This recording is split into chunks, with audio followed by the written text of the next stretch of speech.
Hello, Internet friends. Well, I kept up my end of the deal. I went ahead and found a job that edged out a third worlder. This is a legal above board job. This isn't like one that's under the table. So I guess once I get really good at this one, I'm going to have to seek out an under the table job so that I can edge out a third worlder.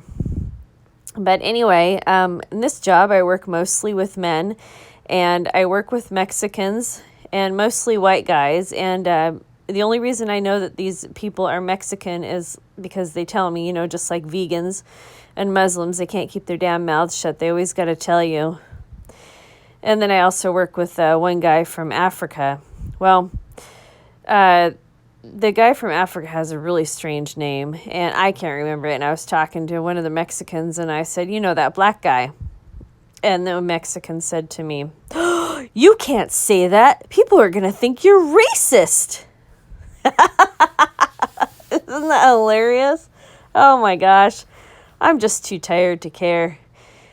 Anyway, and then I work with a bunch of white guys, and so there's a lot of stuff that I just can't do. I can't pick up heavy stuff.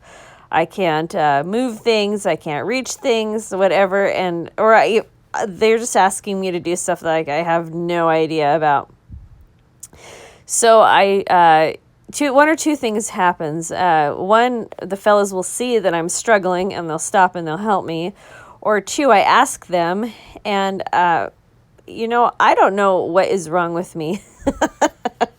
Maybe I should say, I don't know what's right with me. So whenever the fellas help me, I always say, I appreciate you. Because I want men to feel good about themselves. I'm really tired of the man hatred. So I've worked on my language to be respectful of men. And then the other day, some fellow was helping me with something, and I said, I am nothing without men. Oh my gosh, he just loves me. And I wasn't saying it just to make him happy. I was saying it because it's an absolute truth. But anyway, I love this new little job, and I'm going to get thinner and stronger. It's just like going to the gym, except I can't give up whenever I get tired. Anyway, if you're interested in what I'm shooting a Glock 48. And if you've ever shot a Glock, it's a great gun, but my only criticism is that the Glock 48 is a newer gun, so there's not a lot of aftermarket stuff. Like magazines or holsters or whatever. There is the Glock 43 magazine that I believe fits it. This is a 10 stack, and I really wish I would have gotten a 17 stack, but oh well, I can always get another handgun.